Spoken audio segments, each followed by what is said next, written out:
So another day and another security flaw, this time brought to you by Intel and all mainstream processors, at least it looks like most mainstream processors, over the last 20 years.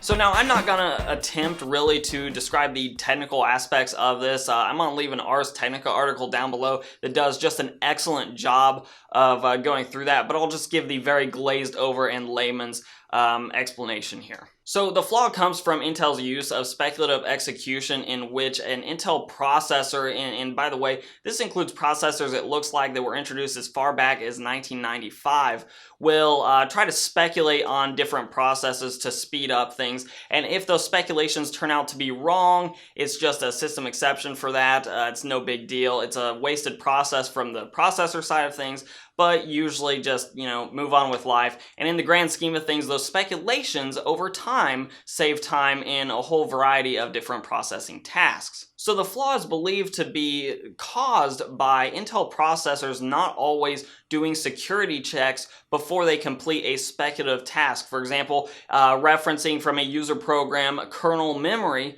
but not checking to see if that program actually should have access to that bit of memory before actually pulling the information. And by the way, it does look like this is actually a real flaw, as an Amsterdam PhD student was able to develop a proof of concept program that was able to read some small amounts of kernel memory without actually having access to it, at least from a security standpoint. So malware or viruses developed with this security flaw in mind could potentially gain access to kernel memory, things like passwords or other sensitive information about a system without actually having the security clearance to do that. And of course, that's a really big problem because Intel has such a huge market share in the PC and server space. And by the way, this is not just a Windows and Intel problem, this is a Mac OS and Intel problem, and this is also a Linux and Intel problem. This is a problem that is stemming from the design of Intel's processors and not necessarily the operating systems. Now, those operating systems are being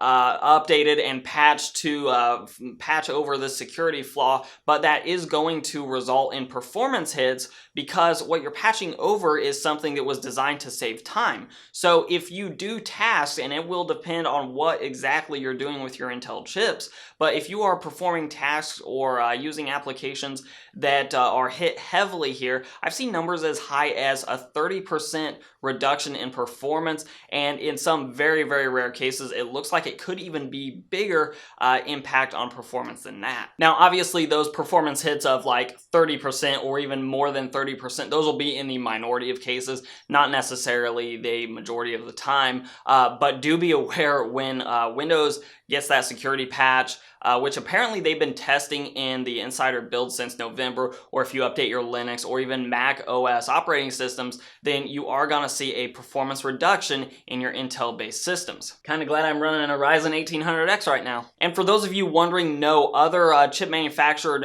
systems, so like AMD-based systems, are not affected by this because they don't structure their processors the same way. They're not using the speculative execution like the Intel chips are, so this doesn't actually impact them at all. Now, the fortunate thing here is that there isn't seemingly a lot of readily available information on this, and this was a security flaw that was found more in a lab setting. So to most people's knowledge, there's not any active malware out there right now that's exploiting this flaw, but it's definitely something that could be exploited and therefore obviously must be patched. So it'll be interesting here to see, once those patches for all these different operating systems are live and the final versions of them are rolled out, just what the performance impact to the end user really is in all tasks, from gaming to just browsing the internet to doing more intensive things like video editing. Probably not such a bad time to buy a Ryzen processor now, is it? But I am, of course, curious what you guys think. Do you think this is enough for you to turn away from Intel and possibly go Team Red